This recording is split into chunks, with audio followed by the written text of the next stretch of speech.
coming to get you, Barbara. Here's some money. Go see a Star War. But I'm trying, Ringo. I'm trying real hard to be the shepherd.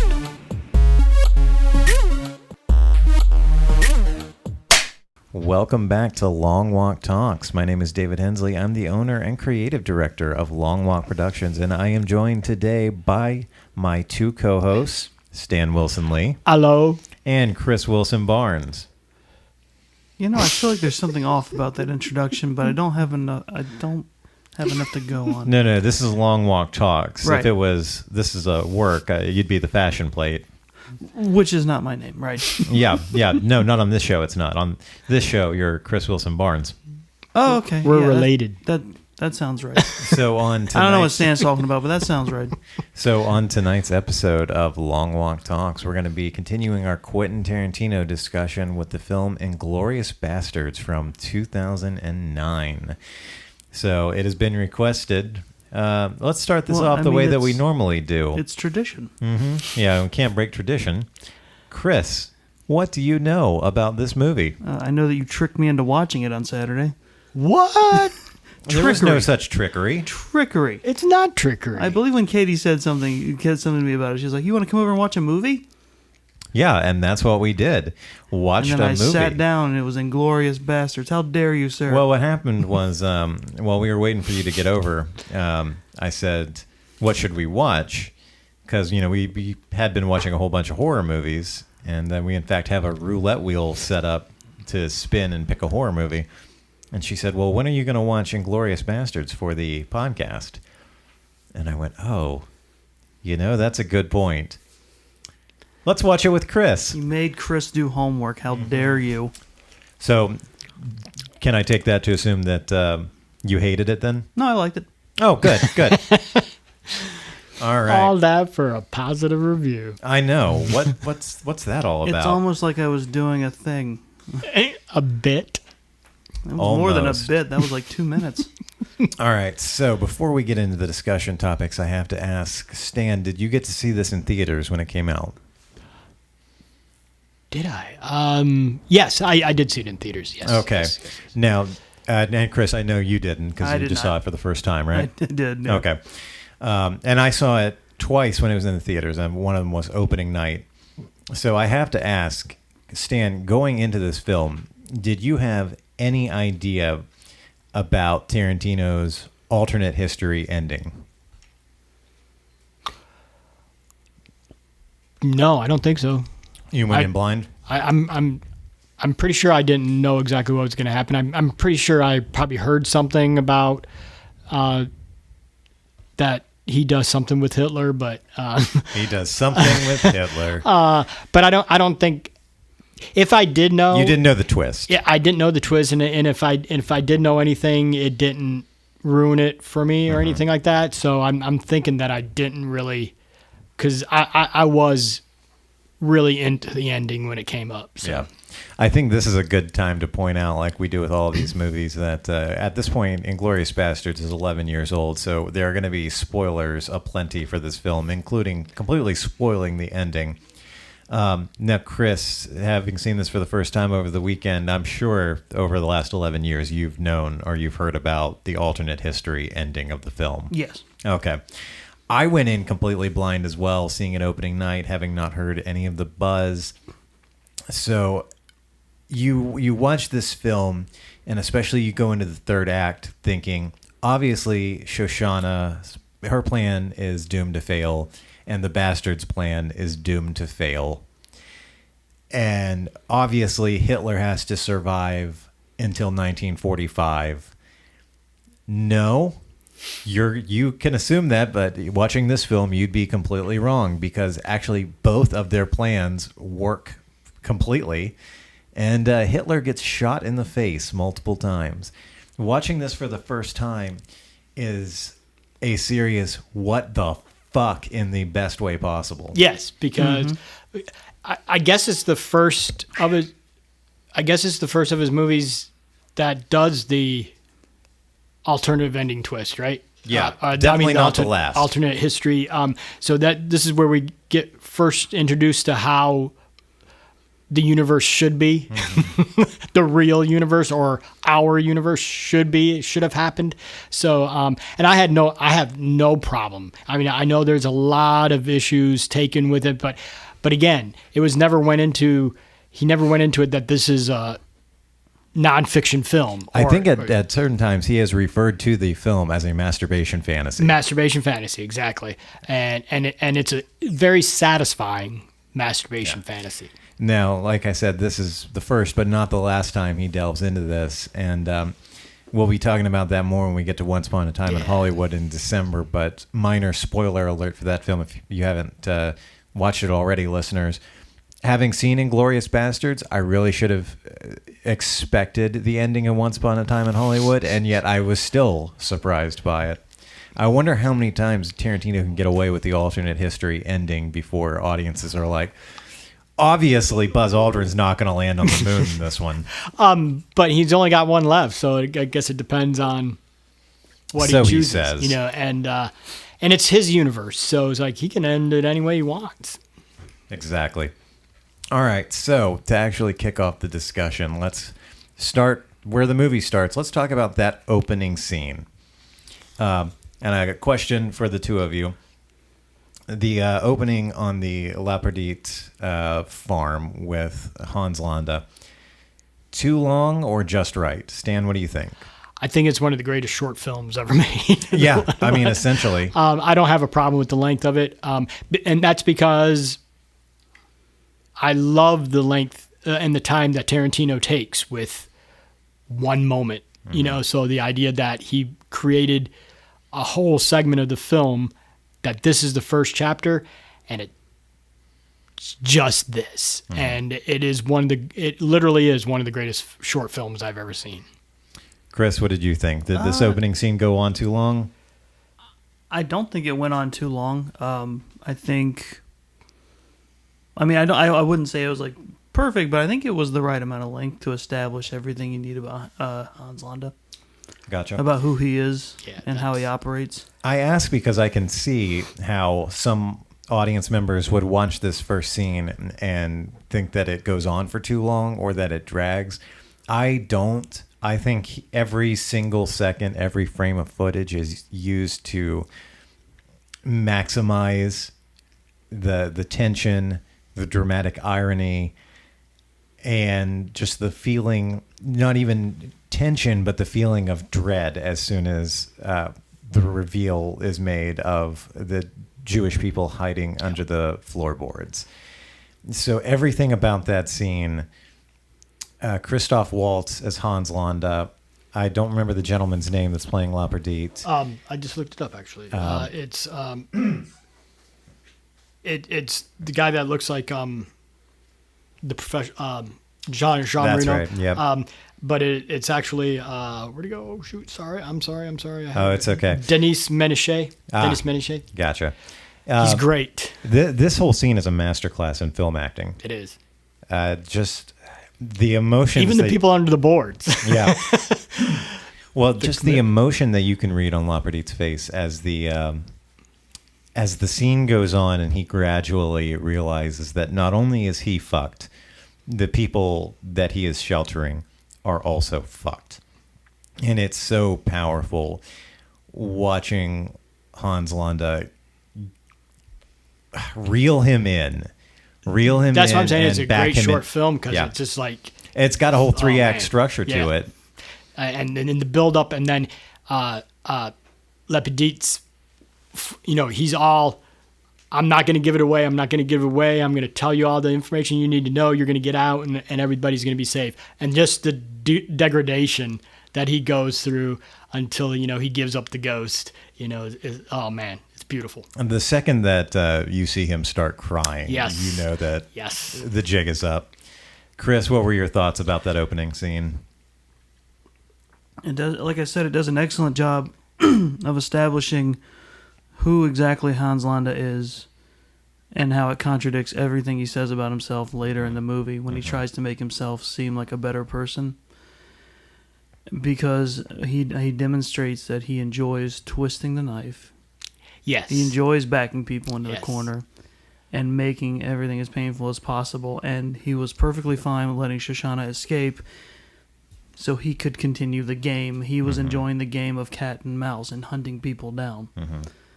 Okay, so you think he let her escape on purpose? I do. I mean, maybe she might have been out of range, but he held that sight way too long. And he's proved himself formidable. Yeah, and he had 3 Nazi soldiers and 2 cars waiting outside. If he wanted to chase her down and stop her, he could have. Yeah. And the whole point is later on in the movie, he talks about how he's just a good detective, and he's basically serving that role for the government, but he clearly enjoys what he's doing. And I think it's kind of like he that character Hans Landa is mirroring the Bastards modus operandi too, in the sense they leave one person that's a good alive. point. You know, it's Yeah. like, and so that person's gonna tell everybody, you know, you don't fuck with Hans Landa, or you know, you don't fuck with the Bastards, or you know, it's like this is what will happen to you. It's like he had no problem going through the whole thing and having the soldiers shoot the floorboards and kill everybody in there, and then I got one survivor.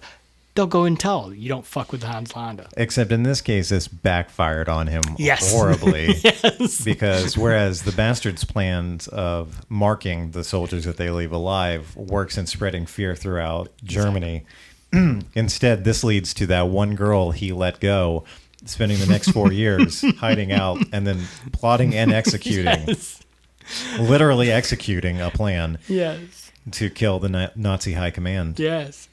Yes. We didn't really. We should have started off this discussion by actually, giving a rundown of what the film is. But I assume that by now, most people who are familiar with Tarantino and his filmography will know that Inglourious Basterds is a film about 2 concurrent storylines. One of them is the titular Bastards, a group of Jewish American soldiers led by Lieutenant Aldo Raine, played gloriously over the top by Brad Pitt, and their plot to execute Nazi soldiers. And He's the John Wayne character of this movie. yeah, he really is. And their plan to rain terror down on the heads of the Nazis and scalp 100 soldiers each. And it's nice that there's no extended setup. You have a scene of him announcing what his battalion, his group is there to do, what they are going to do. He announces all this to them as their direct orders, and then it's like, scene over. Cuts to something else. And running concurrent to that is the story of Shoshana Dreyfus, a young Jewish girl who survives the massacre at the farmhouse at the beginning of the film, who is arguably, I think we're all in agreement, let go purposefully by Landa, who spends the next 4 years hiding in Paris and plotting the downfall of the Nazis. So that is the basic plot of the film over the course of 2 hours and 45 Do you minutes.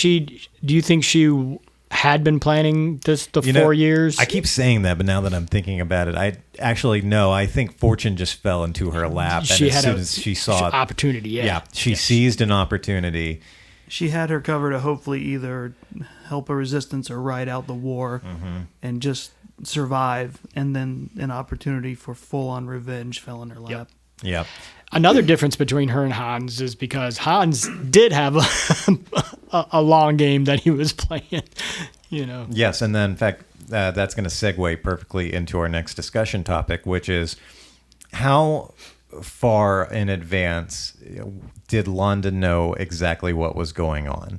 Because after that opening scene at the farmhouse, we then are introduced to the Bastards and the scene that Chris talked about where they're getting their marching orders to be dropped into Germany in civilian clothing and start murder fucking the shit out of the Nazis.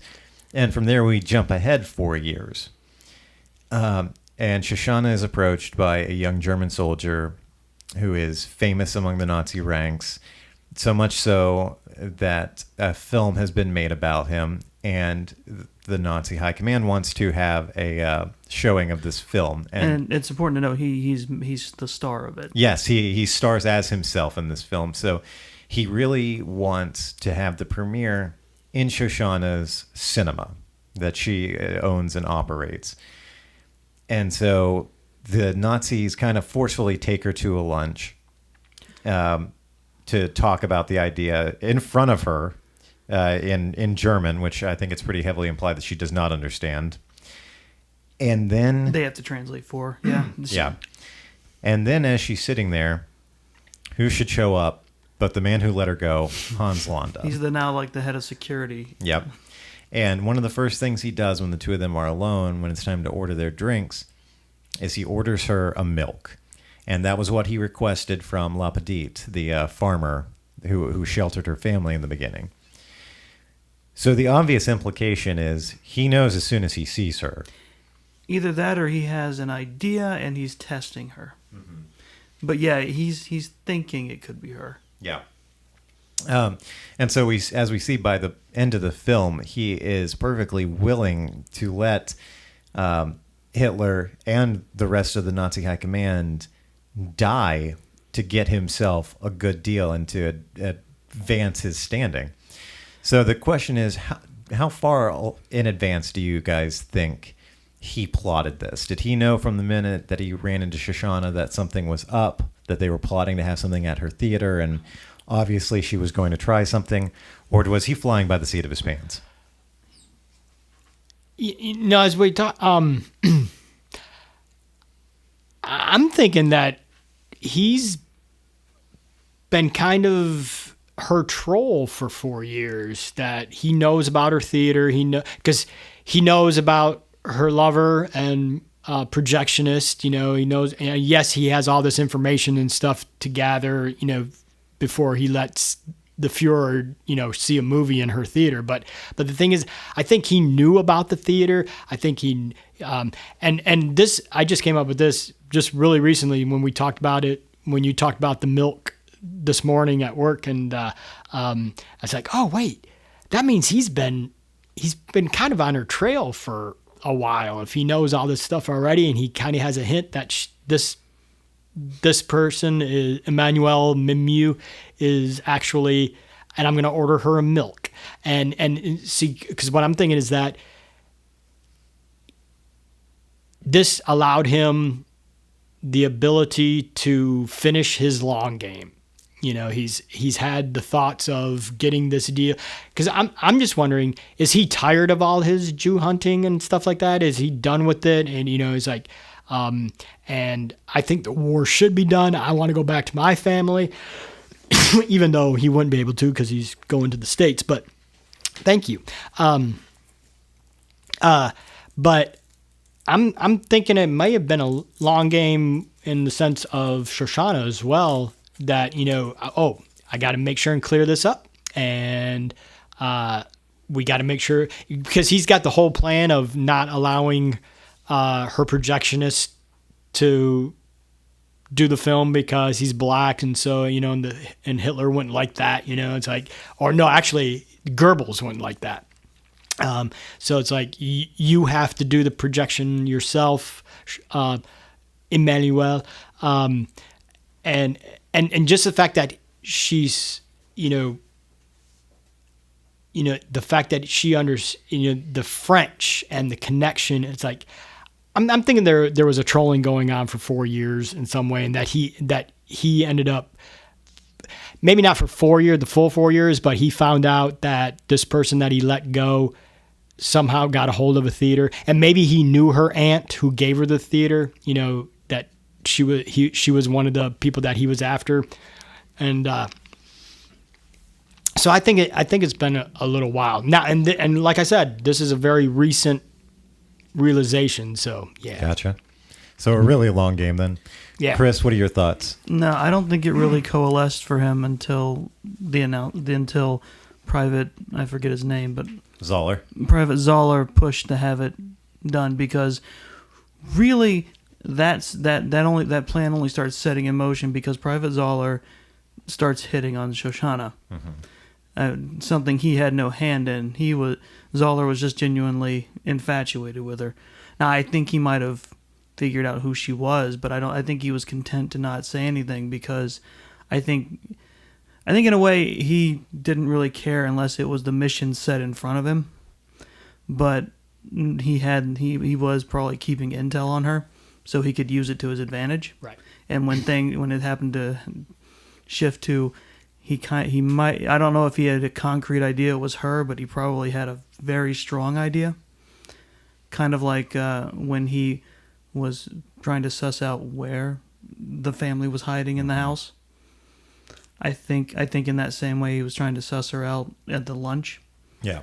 And once he had a strong feeling it was her, he went ahead.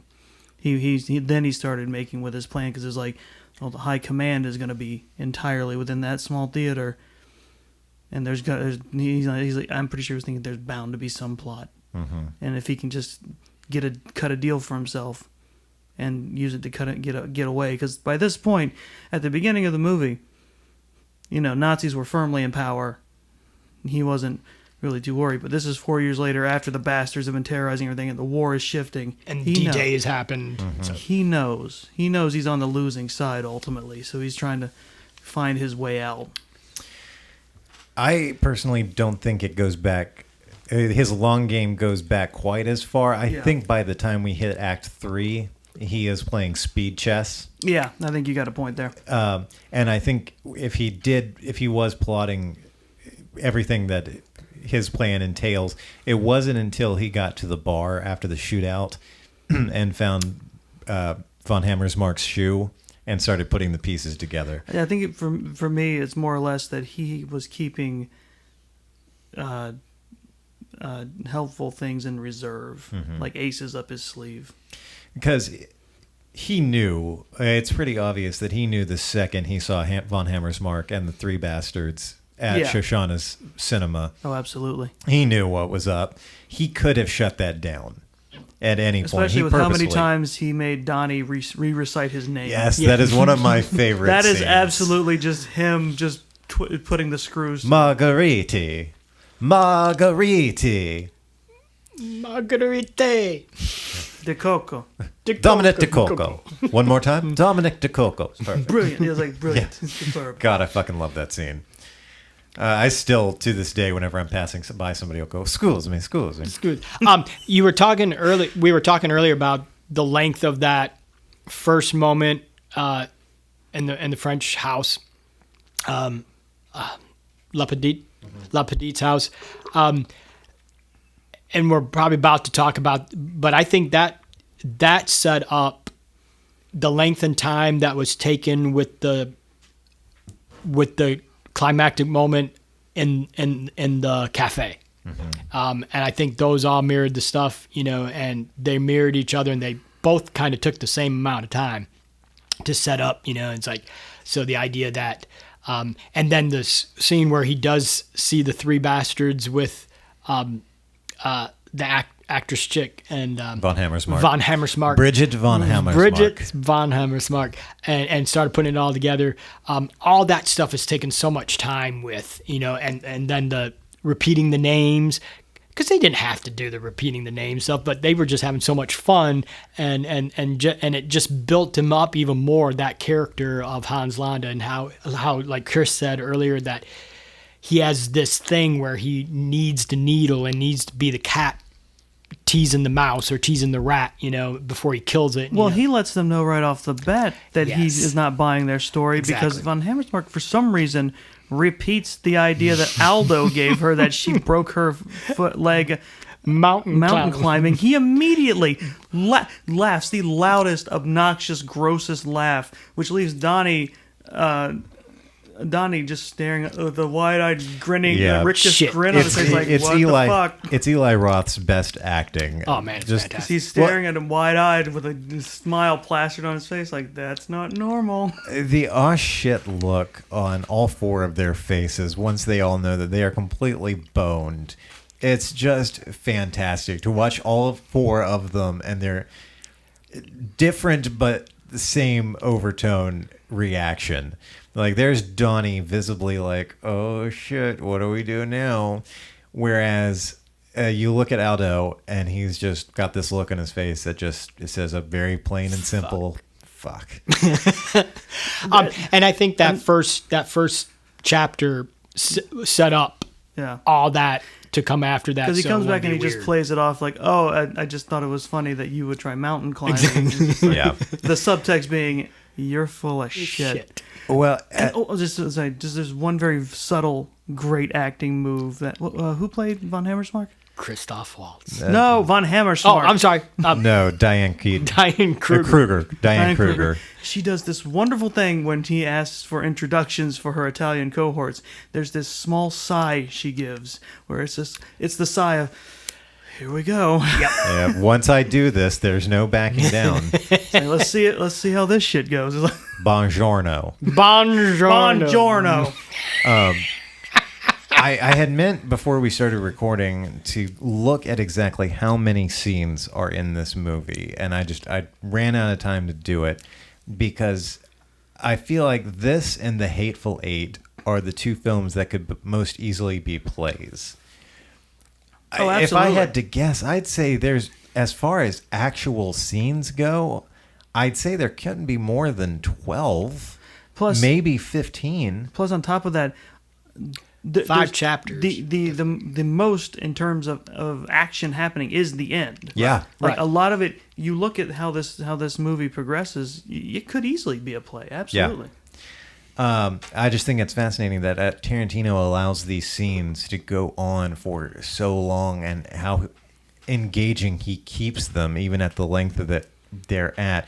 Lesser material with a lesser cast or a lesser director, these scene lengths Would be painful. wouldn't work. Yeah, they would be painful.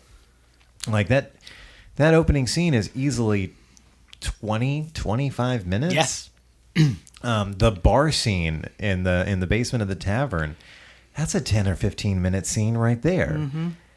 So I just think it's fascinating. I need to go and look and just see what the breakdown of the actual number of scenes is. But we're going to move on to our third, and I think possibly the most fun discussion topic. Who's the best / your favorite bastard? And why is it Stiglitz? Stan, who is the best or your favorite of the bastards? Chris kind of nails it. There's several. And it kind of depends on where in the film it is. Stiglitz, because of who he is, and especially come the cafe scene, that's easily, Where he's the most sociable he's ever been. we got to say Aldo Rain as a whole, because it's Brad Pitt, and it's Aldo Rain's story, whatever. But the idea that if we go with because at the beginning it's probably going to be Donnie and his bat, and then it's The Bear Jew, and then Stiglitz, and then for the end, BJ Novak's bastard. I always forget about BJ fucking little man? Novak. The little man, yes. call me That the scene little that scene at the end, the deal scene is Again, it's Londa's great work. Again, Londa's compulsion to needle, because they call him by his nickname, the Jew Hunter. And he's like, we can't help what other people call us. They call you Aldo the Apache, and you the little man. What? Wait. What do they call me? BJ Novak just has that understated comedic timing that some actors try and fail at, where like you just have to have that level of talent to play a joke so flat that it still works. Just at the end when he's after they've shot the other guard that Landa had made a deal with, and BJ's getting the scalp Nonchalantly as hell. nonchalantly as hell, and Aldo keeps asking him questions. How does that sound? Would you take that deal? I'd take that deal. At all, as he's cutting that scalp off, and the camera's just like, okay, scalp and talk. Scalp and talk. And he does. You've heard of Aaron Sorkin's walk and talk. That's been his job for the past 4 years. Exactly. It's just another day of the office. And that's one of the great things about this movie is that everybody knows their job and everybody has been doing it so long. This is what's portrayed, It's like they've been doing it so long, they totally know. It's like Stiglitz, his thing is stab the fuck out of Nazis, and it's like. And so even at the time when he could have survived the movie, the only thing that he wanted to do was stab this Nazi in the head. and he does it, and he dies doing it. And I'd have done you it too. bring That officer's name was Hellstrom. It's a sign. Yeah, So Stan and I were talking about this before you got into work today. Two things about that bar scene in Stiglitz. Yeah. One, that Nazi officer's name was Major Dietrich Hellstrom, which, if it was any other character than a Nazi commander, would be the greatest fucking name of all time. Dietrich Hellstrom. Like, that's a great fucking name. But anyway, that's point number one. Point number two, I firmly contend that there's a possibility Stiglitz and Wiki, the other bastard in the That's bar right. scene. He's great too. I firmly contend that the two of them could have walked away from that shootout in the bar had Stiglitz not immediately dropped his gun, pulled out a knife, his big fucking like Bowie knife, Yeah, it is. and started stabbing Hellstrom in the back of the head. Like, that was his sole focus for the rest of that gunfight. Well, everybody else had Everyone machine else is guns. shooting each other. Wiki is basically by himself. I feel like it's supposed to be pronounced Vicky, but in the movie they say Wiki. Yeah.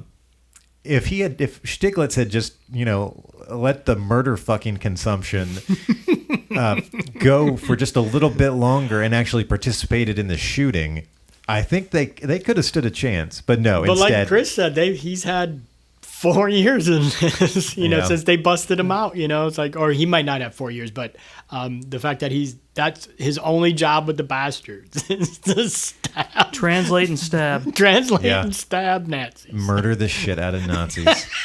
And that's what Aldo loved about I'm him. sorry. Yeah. I'm sorry. But yeah, I guess it would have to do with which act we're in. Because comes that last bit where the film ends on them, I think it's a masterpiece. Yeah, And this you might get- just be my masterpiece. and VJ Novak's little man's just looking into the camera at the big swastika on Landon's head. Is like, yeah, blah.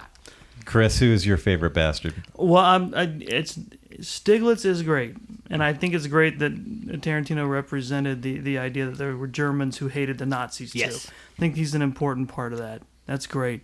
A nice little nod to that. The other man who spoke German is Wiki. Wiki.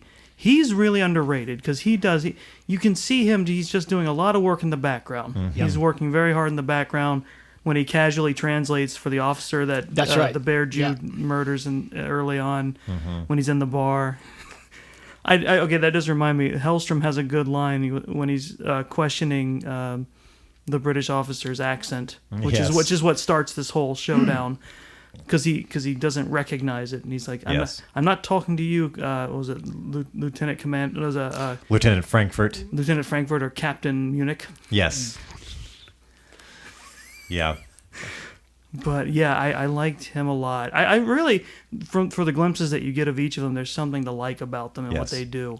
But I have to say, it's weird. I think honestly, I like them all. I think I liked Aldo a little less. I understand what the character is. I get him. I get that that was the type of guy in that kind of situation. That you need leading that squad. Oh, absolutely. I just didn't like him very much. It's kind of like when I read True Grit. I didn't like the little girl protagonist who hires the marshals or hires the guys.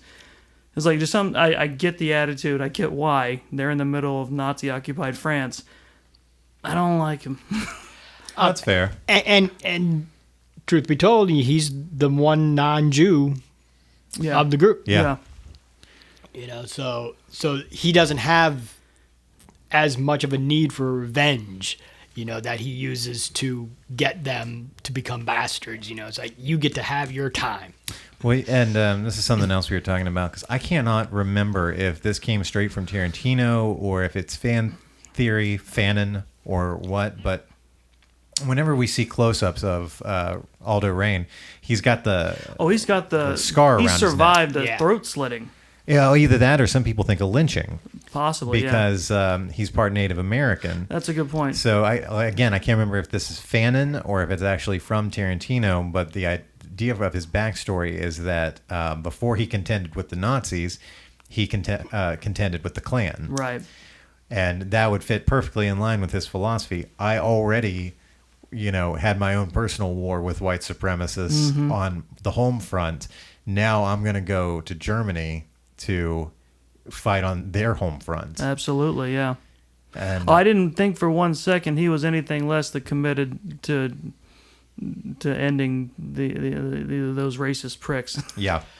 Yeah, and the whole idea that he doesn't want the survivors to be able to take off their uniforms. To be able to it's like that's what they're going to do, and they're going to blend right in because they're white, and so that's why he does he carves the swastikas into their foreheads. If I had my way, you'd wear that uniform the rest of your pecker sucking life. Also, fun fact. I, like many people, when watching the film for the first time, thought that his Appalachian accent was just delightfully over the top. I don't think it is. It's apparently not. Like, apparently it turned a lot of viewers off, and they weren't able to take his character as seriously because of the accent. According to TV tropes, apparently that accent is spot on for the time period. Yeah, no, I can buy that. And honestly, that's kind of the point. You're not supposed to take him seriously, and then he starts handling business. Yeah, until he has got a Bowie knife to your forehead. Yeah. But as best of the bastards, obviously, I think it's Hugo Stiglitz. I think the little man's up there too for me. Little man. Well, but favorite of them, Yeah. And it wasn't until this last time that I watched it that it really cemented it. I think it's got to be Omar, who really he should have been the little man. Because he was a little man. Oh yeah, he's the guy who's with Donnie in the movie theater. Yes. Yeah. Oh yeah, yes, he is. And I will agree with that for because of the moment when Donnie spots Hitler in his theater box.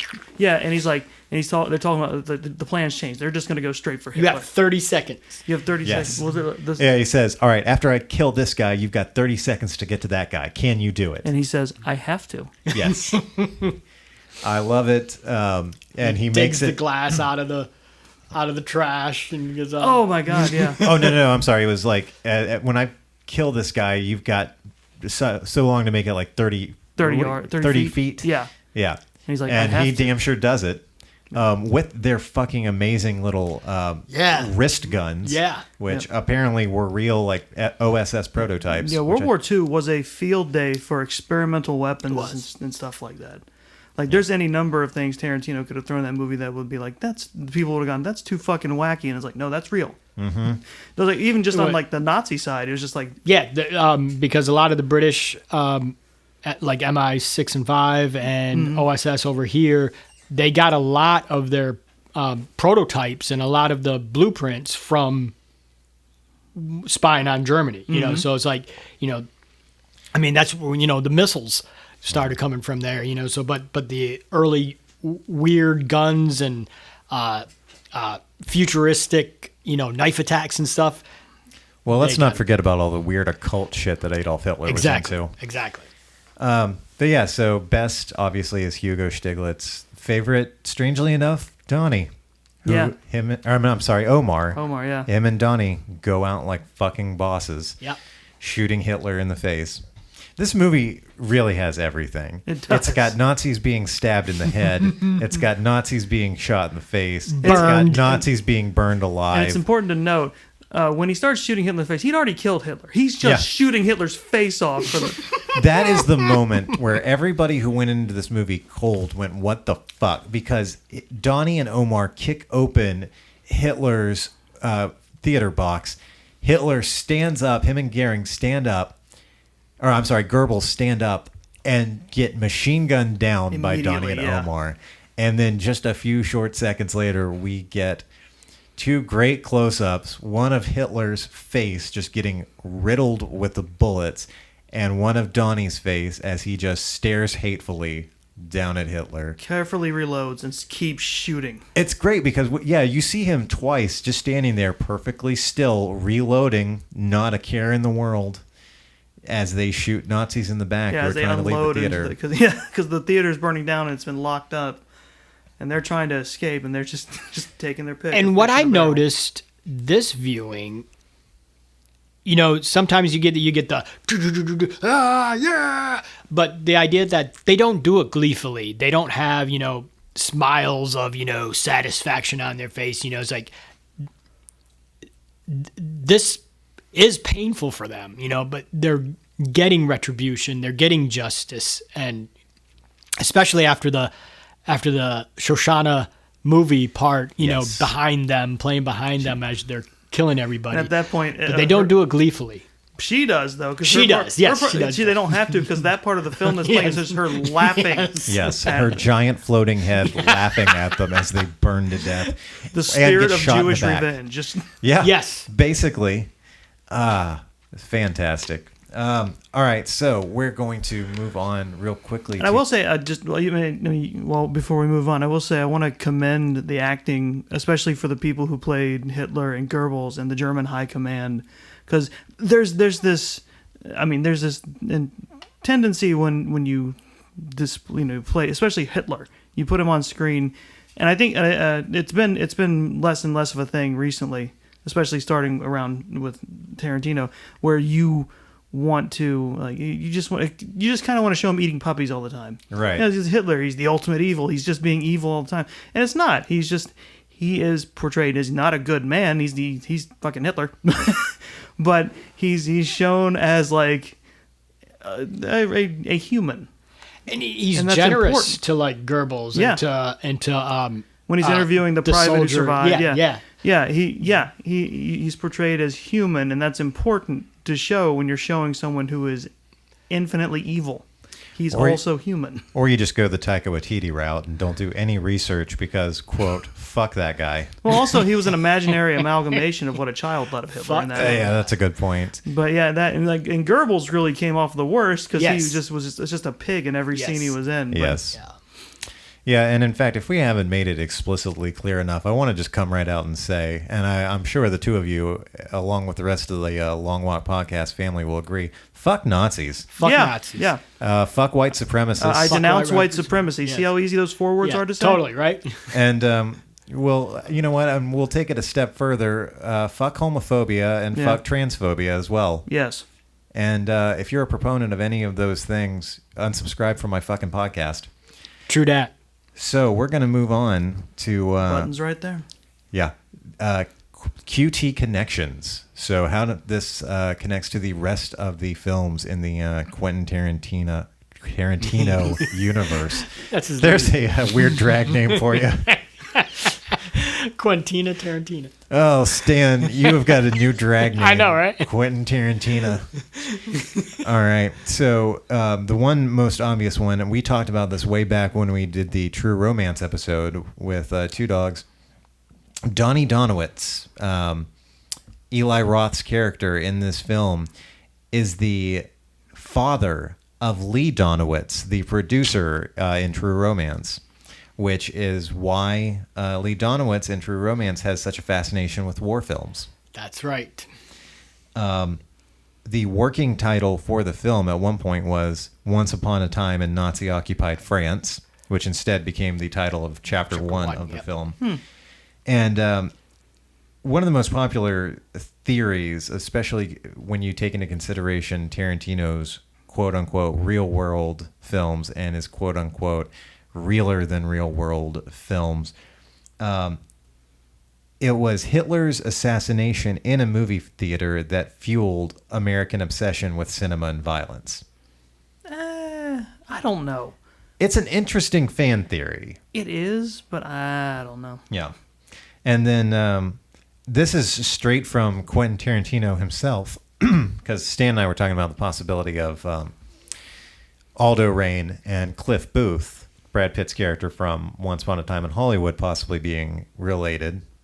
Well, because as Stan pointed out, he is introduced in that scene at the cinema at the end. His Italian persona is of an Italian stuntman, and he plays a former stuntman in Once Upon a Time in Hollywood. But no, according to Tarantino himself, Aldo Raine is the great-grandfather of Floyd, Brad Pitt's stoner character in True Romance. Nice.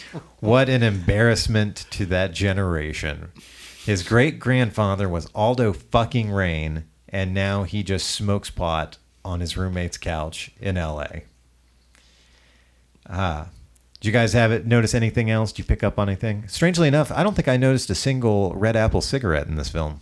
I mean, they could have been in the theater, in the concession box that the theater girls are walking around, but it's just never close. Oh, true that, because we didn't. It's never close on it. Yeah, so. never see it close. I found, I don't know how connected, if these are connections or not, but the idea that Inglourious is Christoph Waltz's first Tarantino film, and he's introduced with Brad Pitt. The next Tarantino film is Django Unchained, and Christoph Waltz comes back, and he's introduced to with Leonardo DiCaprio's first Tarantino appearance, and then DiCaprio and Pitt in the ultimate, or so far the penultimate Tarantino film, Once Upon a Time, and they're partnered together. So you're saying Waltz is the great connector? I think Waltz is the great connector, and I think it's just an interesting coincidence. It's totally an interesting coincidence, but it's still a great connector. But and then and I didn't Let know him this. have his fan theory. Okay, I didn't fine. know this. I had forgotten this if I did know it, but Samuel L. Jackson's in this movie, He is. and Harvey Keitel's in this movie. Yes, well, the Samuel L. Jackson one is obvious because he's the narrator over certain segments. And honestly, I don't mind it in this film, but why? We'll talk about this more when we get to The Hateful Eight. Why does he need narration in some of these films? I guess he feels like there's a need to give information that he can't otherwise do it at. Because I turned to you when we were watching. It's like, it sounds like Samuel Jackson is giving narration over like a reenactment of this part in like a documentary that you're Right. being shown decades later. That's how it appeared to me. Because narration pops up again by Quentin Tarantino this time in The Hateful Eight. And then it pops up again in Once Upon a Time in Hollywood. And I can't remember who provides the voiceover in Hollywood. Isn't it Kurt Russell? Yeah, you're right. I think it is Kurt It's Russell. Kurt Russell, isn't it? I don't understand what his fascination with voiceover narration is. It just seems unnecessary in all three of those films. I take it as that, like Chris was saying, that he's doing exposition and spanning time. But that was Without having to- just how I filled the blank in my head. Tarantino offers no such explanation. Right. And it only happens in that part of the movie. And it saves him from having to lengthen the movie more. Yeah. By having scenes showing that what happened. Well, the second cameo that you mentioned is much easier to miss because Harvey Keitel plays the voice of the OSS officer that Landis speaks to on the phone at the end of the film, and then Aldo Rain talks to as well. So yeah, those are the Quentin Tarantino connections. Strangely enough, I think this is like the most disconnected from his other movies. Yeah, because I think most of his other movies took place in closer decades than this one. Yeah. This is No Michael Madsen, no Tim Roth. Yeah, just an observation. So we're gonna round things out with a. It's a weird topic to discuss, but I find it nonetheless fascinating. We're going to talk about the psychology of Frederick Zoller, as I typed it in my notes. Oh yeah. So okay. in the film, Daniel Bruhl plays a Nazi soldier, Private Frederick Zoller. And he was a sniper who got trapped in a bell tower. And In a small, it was like some European city, right? yeah, in some city. And over the course of 3 days, personally killed over 200 Allied soldiers. Just shy of 300 based on the numbers he gave for each day. Yeah. And he became a legend because he survived after the third day he was rescued and became such a legend that a film was made of him by Goebbels, I think. Nation's Pride. Yeah, Nation's Pride.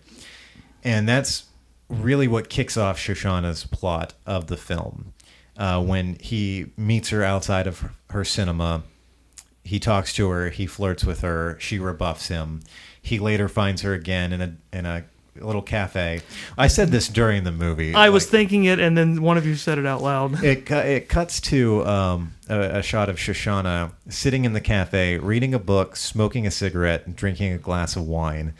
And Katie pointed out how fucking great that looks, and I was like, "You replace that that glass of wine with a glass of whiskey. That's my personal idea of heaven. Sitting in a coffee shop, reading a book, smoking a cigarette, drinking." That I called it like the heaven. 1950s writers' breakfast, but Yeah. And on top of that, like it's like as it was portrayed in the scene, it was the most French thing I'd ever seen. Yeah. If I remember correctly, I think that's what Katie said. Yeah. It's like, wow, that's the most French thing I've ever Yeah. seen. And that's what's cool because Daniel Bruhl's character, Frederick Zoller, totally destroys her moment by having all the usurping. He intrudes like German, the French did into France. You know, and having. Because I think that was set up by him, having all sure. these Germans come in to recognize him and everything, and coming over the walls, and and that one French horde that says, "You are lucky to have such a strapping." I think soldier." French whore is a bit strong. I did say watching that she would be one of the women who at the end of the war Exactly. would have had their head shaved and marched through Exactly. town because that's what happened. She was the collaborators. she was. Her name was Babette, by the way. It was. was. She was a pleasure principal, for sure. Because it was Vichy France. Yeah. And But you're right. I didn't make that connection. Yeah, her sitting there, Yep. or whoever just made that point. Her sitting there undisturbed, and then the German comes marching in. Yep. and totally blows that whole feel, that whole atmosphere, Yeah. and she loses, and that's part of her That swinging loss. door is the Maginot Line. Exactly. That We are that is- busting this film wide open. That's part of her loss, and I think that is an instigating factor in the fact. Fuck you, Germans. Well, and also as somebody who sometimes does just enjoy reading and smoking and Yeah. drinking in peace, I Yep. can completely. exactly. like Hellstrom in the bar. Yeah. Oh, Jesus.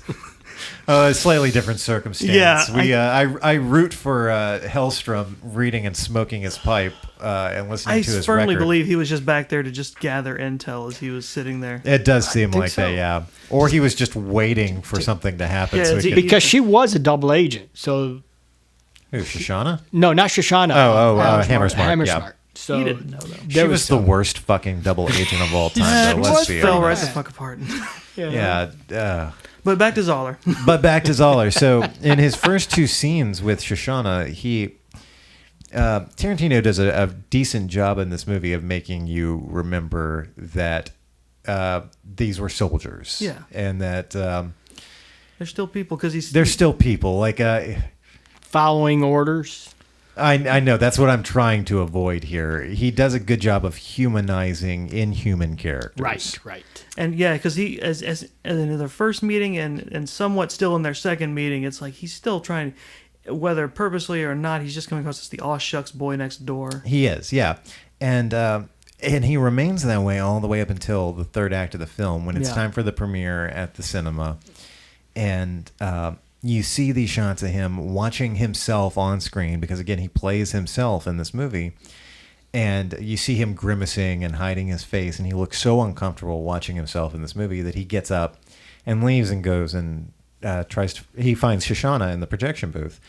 And he tries the aw shucks schoolboy act with her again, only to get rebuffed a third time, at which point he just becomes a piece of shit.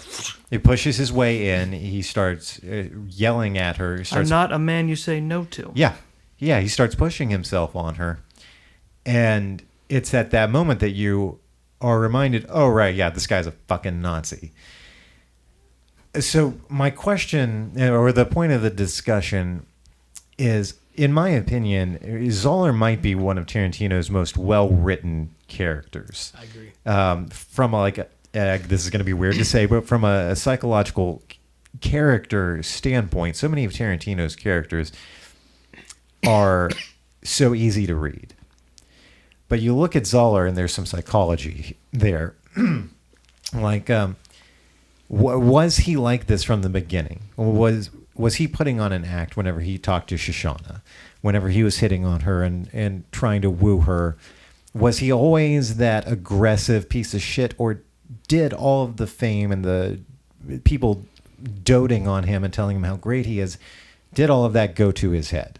I'd argue no. I mean, I'd argue no that he wasn't always that. I'd argue that the guy he was trying to be with Shoshana was as close to what he used to be. especially in the first when he meets her when in front of the theater for the first time. He's just... Excuse me, they're in France. It's the cinema. Pardon. Merci. Beaucoup. Before this is over, I want to talk about Tarantino's use of untranslated subtitles. But anyway. Oh, yes. That was frustrating as shit to me. We have words, literally. But anyway, go on, Chris. Well, yeah, because I think he recognizes, even if... I think he kind of realizes she doesn't know who exactly he is. Because he mentions the movies, especially like the ones that at least the one he's been in, the people who are in charge of them, or who directed them. And he's like, and he's just talking to her about it, and she's having a conversation. She doesn't know who he is, and he likes that. He clearly likes her, and he likes the fact that he's not being hounded like he is in the second meeting, where he's trying to just talk to her, and people recognize him and rush in and try to get his autograph, and it breaks the illusion because she realizes, oh, he's somebody, important. And it kind of breaks the illusion that he can just be himself around her a little bit. And I think as it goes on with Goebbels feeding him praise, and the more he's clearly unsettled by what he had to do as a sniper and having to relive it as an actor and then having to sit and watch it, that he just wants to go and be with someone who's not going to treat him great because of that, and he doesn't want to think about that. Because he says as much when he's talking to her, because he just wanted to come up and annoy you like old times. And and she told him, "Why don't you go watch the movie about it?" He's like, "I don't like thinking about that." And I think it's and I think it's just that taking its toll on top of everything wearing around him. He just he's like, "Fuck it, I want something nice for me. I want it. I would be you, and I'm going to. And if I have to be a piece of shit to get it, then I'm going to do it." Okay. Stan, we talked about this morning. What are your thoughts? I see him much darker. I think you tend to. I want it. I really want him to just be in a. I'm sorry, I had to put on my mask because I'm coughing a bit here, and it's like, so I might be a little muffled. But a little. Can you hear me? But I want him just to have, that he's got PTSD, and having killed almost 300 people in 3 days, kind of set him on edge a little bit. But he seems a little too together to be, really affected by the fact that he killed almost 300 people. And that may or may not be true in itself anyway. I'm thinking that he's been... And then we can say that because, he's been blown up by Goebbels and that he's a superstar in Germany, and he's the Leni Riefenstahl, Triumph of the Will, poster boy type guy, it's like, so, they just lost to Jesse Owens in the Olympics. So it's like, they needed a strong white man to be, representative of young, vigorous men in Germany. So it's like, maybe he is a tool. Oh, he's a tool. And that he's totally sucked in the power and that everybody loves me and must love me and that he's taking it on. But I'm thinking that he had that in him beforehand. And I'm going to take it to the part that his meeting with Emmanuel was not by chance. That this is this setup of it being done at her theater was already, and he was just the bait. So, because they have all these conversations about, Frederick Zoller has brought your name to me, and it's like, I can't believe he hasn't mentioned you before, and why, he's taken, he wants us to take it out of a big theater to put it in your little 3,600. It's like, I think this has been discussed with Hans Landa and Goebbels. This has been a committee thing, but this is just me. And it's like, and that's why I'm taking it, that this is part of the long game that Hans had, and Hans probably has brought Frederick Zoller to Goebbels and stuff like that. So that's just me unpacking a bunch of stuff. But I think his psychology isn't new.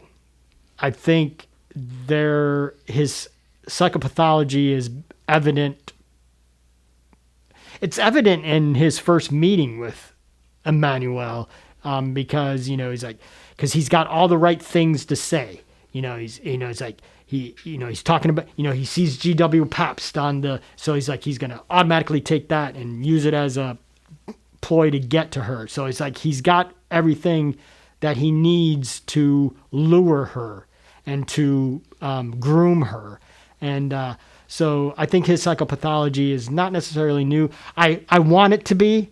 I hope that he's been trained to be this way. But because it's not a gradual descent into his, awfulness. His awfulness is there all the time. And that's why I think it was a ploy that he had all these Germans come in and destroy her French world because he needs that control. It's like, you're nothing without me. It's classic. Once a Nazi, always a Nazi. Once a Nazi, always a Nazi. I can agree He's there. got it always turned on. Because still thinking about it, I think he's at heart a man of denial. Because when he plays himself up in the aw shucks manner when they first meet, and when he talks about not wanting to watch the movie, I think he's trying to just deny the horrible things going on around the world that he's been a part of.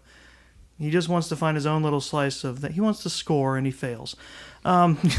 Yeah, I definitely, after watching it again, think that, in my opinion, it was a case of PTSD.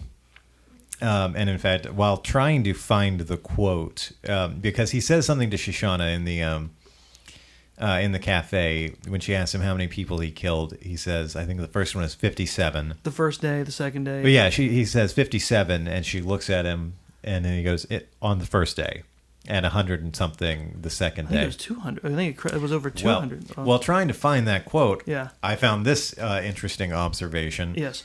Which is that Zoller claims he killed 250 Allied soldiers in 3 days. Right. Shoshana killed 350 Germans in one night. 100 more. She killed 100 more people in one night than he managed to do in 3 days. But anyway, and also after finding that same place, I'm on the, strangely enough, the Inglourious Basterds wiki, which I didn't realize existed. But Quentin Tarantino stated that he believes Zoller really did love Shoshana and that their final encounter was tragic. He further explained that Zoller forcing his way into the projection room and threatening Shoshana represented Zoller fatally allowing his emotions to get the better of him at the worst possible moment. See, he had already withdrew his gun. When he went to the door to lock it, he had already drawn his gun. It's like so he was going to turn back and shoot her. At that point, no, he wasn't going to shoot her. He was going to fuck her. Yes, I know. And he was going to do it at gunpoint, because that was the point where it's like, basically, I can see his thinking being, I want something nice for myself right now, and if I have to take it, I will. Again, yes. that's the Nazi conditioning sinking in. No excuses. That's an explanation. Yeah. That she's not going to say no again. Yeah. It's like. It's finally he's at that point where, okay, fine, I will use my rank and I will use the fact that I am an occupying force and get what I want. And unfortunately for him, Shoshana was much smarter than him, and also, much like Landa, much better at speed chess. Yes. Than he was, because the whole moment where she's like, go lock the door, he has that whole twist where you can see it on his face where he's like, oh shit, that worked. She's actually going to fuck me. And he goes back to lock the door and gives Shoshana more than enough time to draw the loaded gun in her purse and shoot him in the back. And to put a point on the fact that ultimately he was a piece of shit, he fakes being dead so that when she goes to check on him, he can shoot her. Because she actually had enough feelings for him. Yeah. Or feelings enough in affection, general. Yeah, enough affection for him that... I don't think it was affection for him personally. I think it was just... A moment of vulnerability. Yeah, she had never killed anyone. She is standing there waiting for her plot to kill 350 people to go off. Because she did see him up on screen in the tower, sitting in the tower, having that vulnerable moment for himself. Mm-hmm. And I think that affected her. It's like, he's got some redeeming quality. I may not like him, but I probably should see if he's still alive, and maybe get him out before we lock the doors or whatever. But yeah, that was the tragic thing. That was her tragic decision, is that she went and checked on him. She had a moment of humanity for a Nazi. She could have shot him again just to make sure, Well, a few little fun facts before we wrap up. I know a lot of people always wonder why the title of the film is misspelled. Obviously, Bastards isn't spelled with an E, and Inglourious is also spelled incorrectly. It's because if you look closely at the first scene of the Bastards in Germany, when they've taken the small group of soldiers hostage and they're about to interrogate them, there's a close-up of the butt of Brad Pitt's shotgun where he has carved Inglourious Basterds into the butt of the gun and has misspelled it there. So that's where the spelling of the title, the misspelling of the title, comes from. That's how Aldo Rain thought those two words were spelled. And strangely enough, I found this earlier today on Instagram, of all places, and I had to take a screenshot of it because it was so relevant. In Once Upon a Time in Hollywood, one of the Italian movies Rick Dalton stars in is directed by Antonio Margheriti, which is the fake name Donnie uses to pose as an Italian filmmaker. Margheriti. Is it the one where he uses the flamethrower? No, because that was prior to the start of All right. Once Upon a Time. It's one of the Italian action movies that he's in. Okay, yeah. And then somebody pointed this out. I'm stealing this from TV Tropes because somebody pointed it out. Hugo Stiglitz died as he lived, stabbing Nazis. Stabbing Nazis. Nazis. That was a lot of discussion, and I still feel like this is a 2-hour and 45-minute film. Like, we barely discussed Melanie Laurent as Shoshana Dreyfus. We didn't even talk about Michael F. Fassbender. Didn't talk about Michael F. Fassbender, who had the tragic moment. Or the briefing scene with Churchill. Yeah, Rod Taylor as Winston Churchill and Mike Myers as the major. God, Mike Myers is so fucking good in that scene. He's wonderful. Well, I mean, really, Michael Fassbender is great, too. Yeah. He's just in it for such a brief period of time. If only he had known how you say, you give a German hand signal for 3. Yeah. It's his tragic downfall. Well, that and his atrocious accent. I'm from the Northern Hills. He had to say he was raised in a weird village. Yeah. I mean, in poor Bridget von Hammermark's defense, there was no way she could have known that there'd be a German party going on in the basement of that tavern tonight. I love the discussion leading up to that, where Aldo Rain is like, there's a lot of disadvantages to fighting in a basement, one of which being that you're fighting in a fucking basement. Did you guys have any final thoughts or observations before we wrap this episode up? I will say, in the aftermath of the basement shootout, I did enjoy. I'm sure. I don't know if what Aldo would have really done had Bridget not shot Wilhelm, the new father. Yes. I get the feeling though, if he had gotten out, if Wilhelm had let them get them out, they would have tossed grenades on him. Because he says it. He says like, "You've got a machine gun. Our guys have got grenades up here." Oh yeah, they take a moment to talk about the specifics of what constitutes a Mexican standoff. Right. Oh yeah. Which I guess would be the Tarantino. That's fair. A German would want proper clarification. Yeah. But he talks about that as like, he talks about, he's got the machine gun. Our guys have got grenades up here, and that just sounded to me like, as soon as Aldo would have cleared it with Bridget, like, toss the grenades. Mm-hmm. Well, yeah, it's either that or they. Well, no, there was no way they could let this guy live. I was going to say it's either that or they carve a swastika in his head. No, absolutely, they would not have let him live. Either way, there's a witness that Bridget von Hammersmark was a double agent. Yes. So, yeah, it is just a very jarring moment after that for her to pull out a gun or to pick up the gun and shoot him. And if you watch nothing else in this movie, which think it should be obvious by now that I highly recommend it. Inglourious Basterds is a great fucking movie. It's really great. But if you watch nothing else, you should go and watch the bar scene that we're talking about. Oh, the whole thing from start to Absolutely. finish. And the 15-second shootout in this bar, starting with Stiglitz saying one of my favorite lines in all of movies, "Say Auf Wiedersehen to your Nazi balls." Bam! Stab. Not just for that glorious scene, but from the start of it, when you get down into the basement, where Tarantino takes the time to let you get to know the Nazis having the party, because they are partying with Wilhelm, the guy I mentioned earlier, who had just become a father.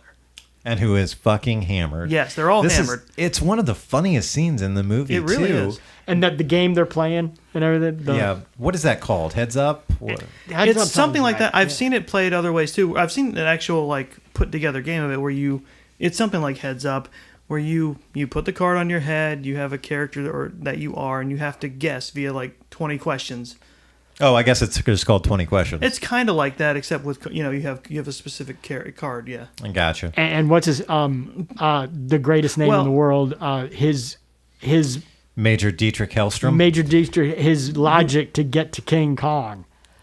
Oh my Through God! American slavery. I was sitting there beside them. I was like, oh, I know what he's gonna guess as soon as he started going. There's like, oh my God. Well, But then the immediate follow up that he's like, well, it's not that, so it must be King Kong. Yep. What? yeah. Also, Hellstrom is there just to remind you that if a Nazi doesn't like you, any respect for you is out the window, because as soon as Hammersmark talks back to him once, he goes, "Shut up, slut."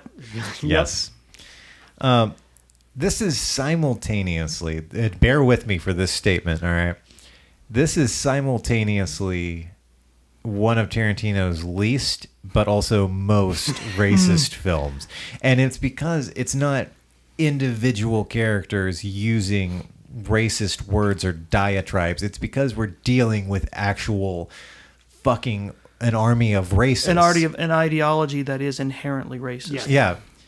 So when you're dealing with a large portion of the driving plot of the film being that ideology of racism, that's going to be inherent to the story, like it is with Django and Hateful Eight. Less so with Hateful Eight, but again, that's something we'll get to. There's no real casual racism thrown in. No, because you don't need it. The closest they get to just QT's casual racism is Hellstrom's diatribe. Am I the story of the black man in America? No, then I must be King Kong. Yeah.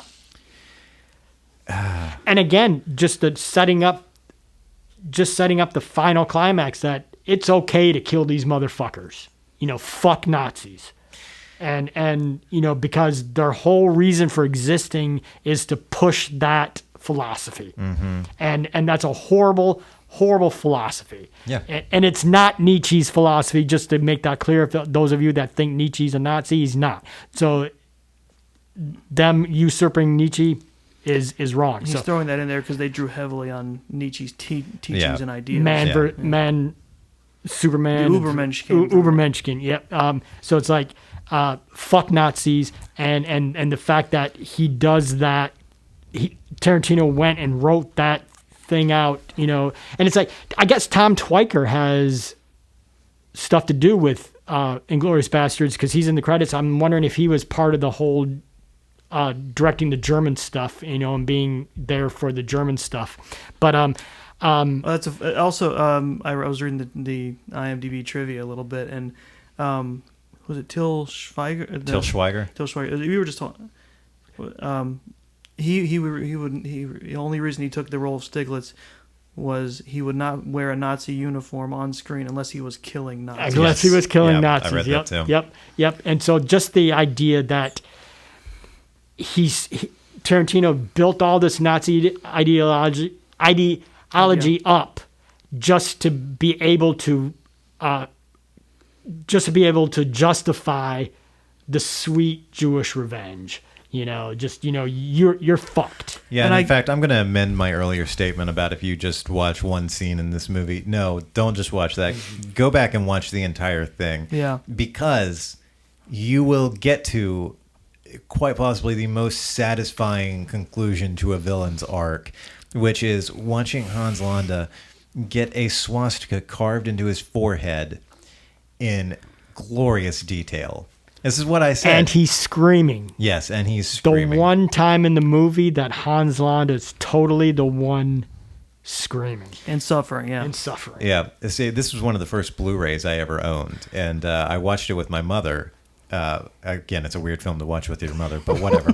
And she was like, well, I think they should have killed him at the end. And I was like, no, it is so much more satisfying to me especially after Aldo Raines' whole speech about when you get home, you're going to take that uniform off. I'm going to give you something you can't take off. Because it's especially poignant because Hans Landa is a special type of eagle. He's a conniving bastard. He's a conniving bastard, damn near a sociopath, and you can tell it doesn't even matter who would have been in charge, Nazi or not. The race, I don't know if I'd inherently say he's racist, any more racist than anyone at the time, but he loves the fact that he can ply his trade, and as in searching for people and hunting them down, and he takes a special kind of joy in misery.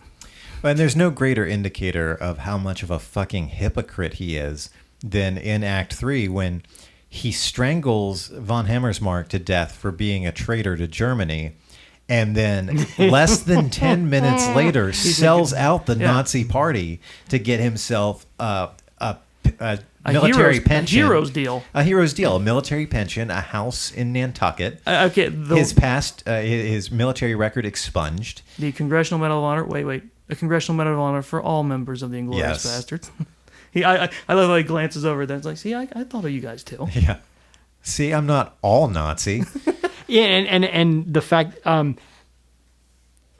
the difference between his idea of honor, because he was totally committed to what he was. He was the Jew hunter, so I'm committed to that, But just the dishonor that's inherent in being a double agent, disgusted him. It's like she couldn't commit to either ideology.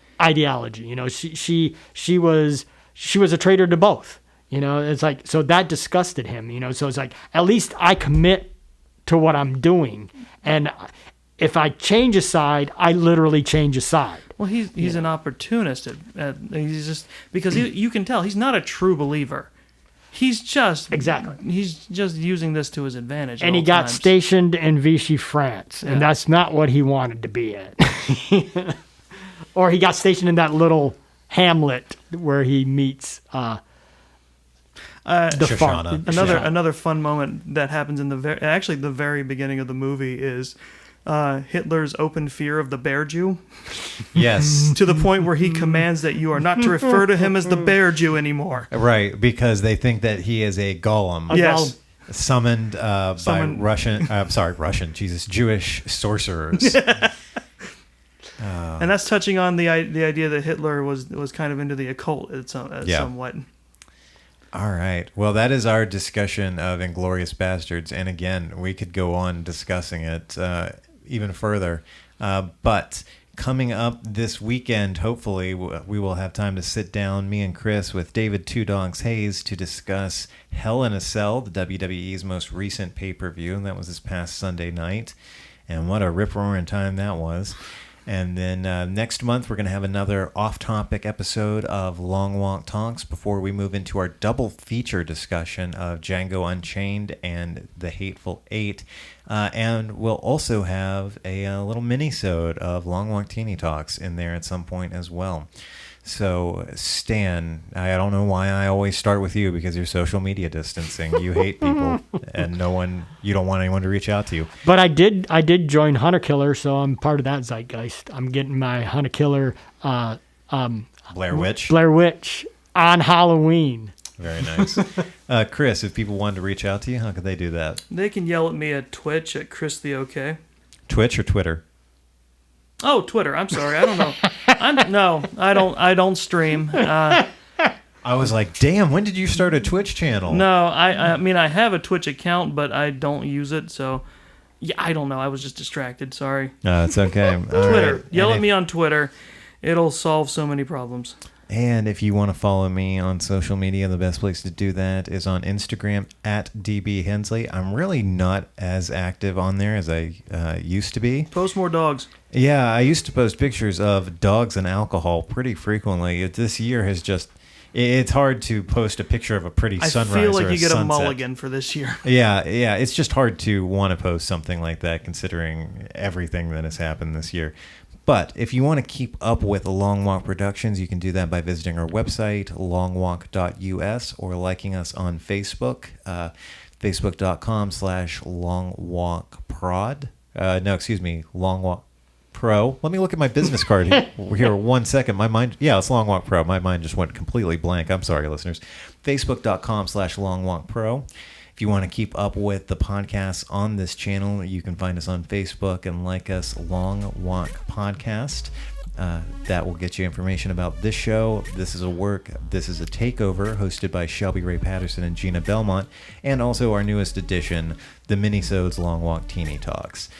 So if you enjoy the show, please make sure to leave us a rating and a review on whatever platform you are listening on. In the meantime, say auf Wiedersehen to your Nazi balls. Peace out.